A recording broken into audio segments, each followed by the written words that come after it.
जी नाजरीन, इस वीडियो में हम आपको दिखाएंगे ये बंदा नाली से कचरा इकट्ठा करके उसको साफ़ करके किस तरह सोना निकालता है। और सोना निकालते हुए हम आपको इसकी पूरी वीडियो दिखाएंगे। आप ये पूरी वीडियो नाजरीन अभी आप देखेंगे कि इस बंदे ने किस तरह इसको धो के इस कचरे से सोने के पीस निकाले हैं। वो पीस हम आपको दिखाते हैं।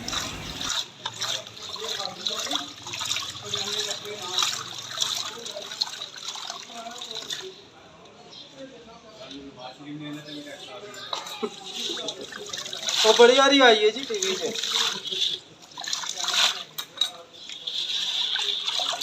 साहब तो आज बड़ी यारी बना के खड़ी है।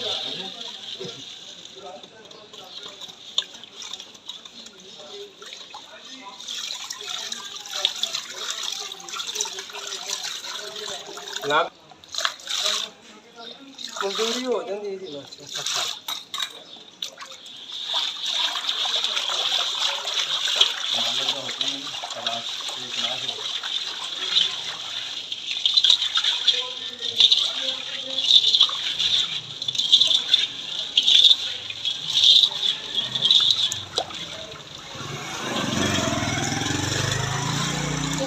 हजार 1200 2000 अच्छा कभी वध भी लग जाती है। दुकान पे जाके साफ कर लेना फिर पता कर लेना। अच्छा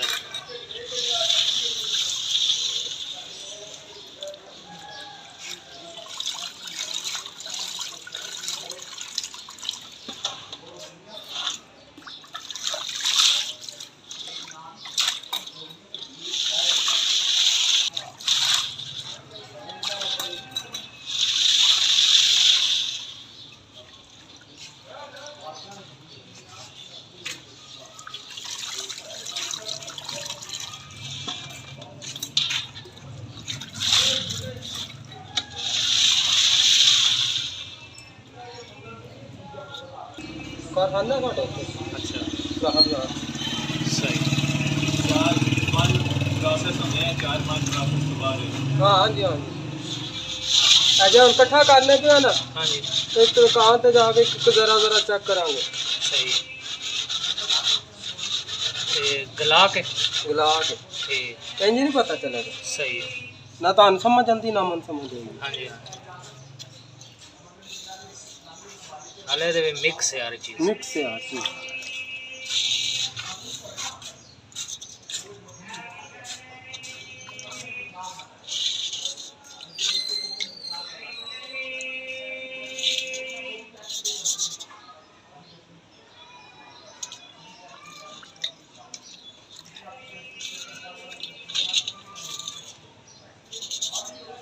ज़्यादातर लोहा ही निकलता है। नहीं सोना निकले। अच्छा एक कोई पीस दिखाओ सोने दा रखे हो जरा।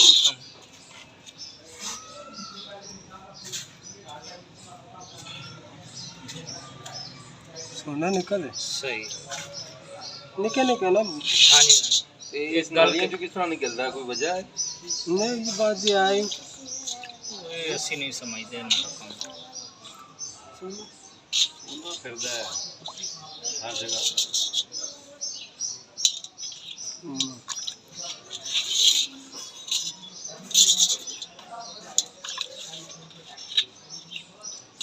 बाजी चाची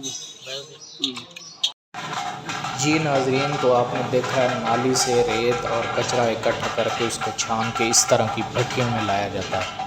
और इस तरह की भट्टियों में वो रेत गलाकर हर चीज़ अलग-अलग की जाती है, जिसमें लोहा, तांबा, सोना, चांदी और जो भी मटेरियल होता है उस रेत को यहाँ पर गलाकर पिघलाकर वो सारा मटेरियल अलग अलग करके उसको फिर मार्केटों में बेचा जाता है।